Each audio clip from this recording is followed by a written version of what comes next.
Okay, Dennis Fisher, and it's 6:47. I'm ready. Okay. So there's a beautiful white sphere of light around you, and this sphere is a vehicle for the light that you invoke through meditation to be amplified and to travel to wherever you desire, and for that light to also return to its source to bless you and to bless your beloveds, your many beloveds. So this sphere has been generated over lifetimes of devotion to God, focus upon the light, mastering the science of stillness, and reverence toward every part of life. This sphere is a tangible reality. It is an actual vehicle, like not unlike a spacecraft, but it's much more powerful and more energetic, and it's a living reality and a living being. And this is from this greater sphere of light, these other orbs originate, and within this sphere of light is also beloved Carla's energy. So you've tapped into it, you've tuned into it, you've invoked it, you have reveled in it, you have loved it. And because you've loved the light is always in your service. And that's a great concept. When we love the light is always in our service. So to love the light is a sacred charge. To love the light is our work. To love the light is our calling. And people don't really think about loving the light.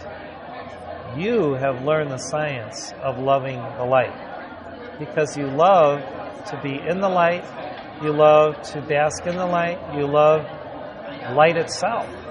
And because you love light, which is a conscious reality, light loves you. And because light loves you, this sphere has appeared and will always be at your beck and call. It will always energize your cells. It will always activate all of these little orbs, wherever they may go, wherever they may be, to do your bidding, to do your calling. So whether we conceive of these orbs as living beings or energy packets or angels or guides or masters or whatever, it's about light and it's about consciousness.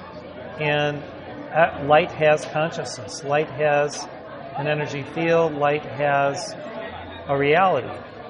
And because light has a reality, as a living being, it has the authority to work its perfect work in any way that we choose, in collaborating with it by permission from the light and by permission from God, to use this vehicle of expression to co-create, to do spiritual work, to bless people, to send that light on a mission. So you've sent light on many missions around the world in your meditation practice. And this is a practice. This is a spiritual practice, to send light on a mission. Because it has intelligence, it has consciousness, it has the ability to alchemize anything, to recreate things, to morph into any energy field it requires to fulfill its purpose, which is assigned to it by a conscious being.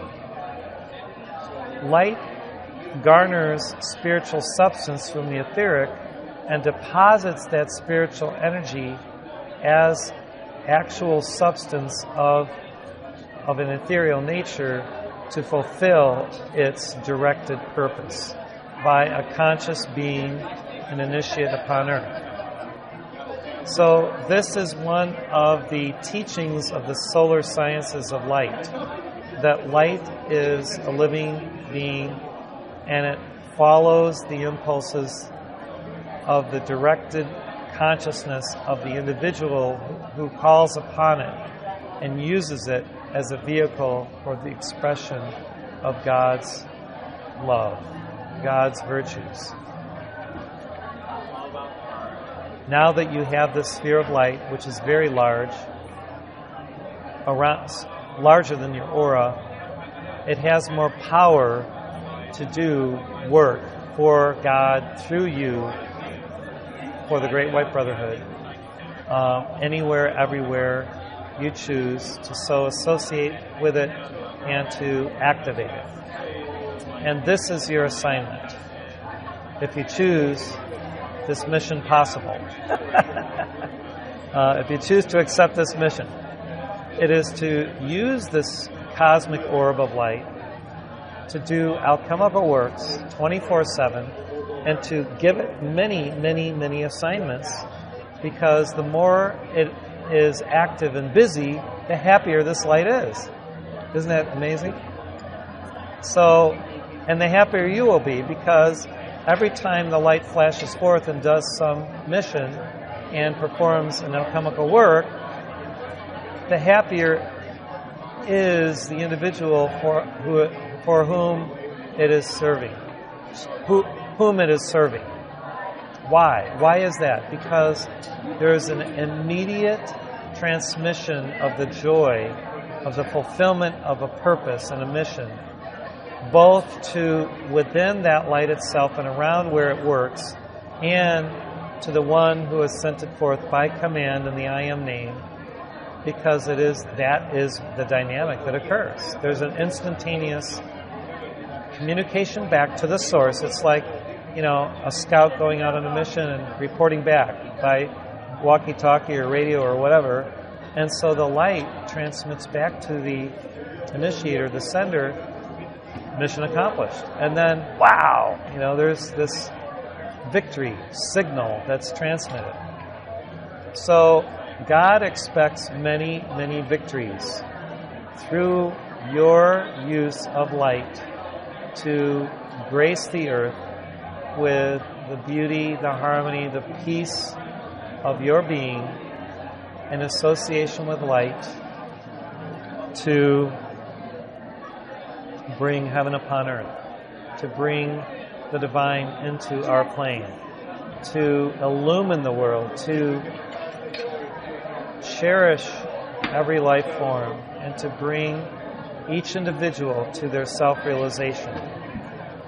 And the neat thing about this is that Carla is within every one of these missions as like the wonderful fairy godmother who is in the Wizard of Oz, who descends in that giant sphere, that bubble, and then appears in Munchkin Land, and they all love her.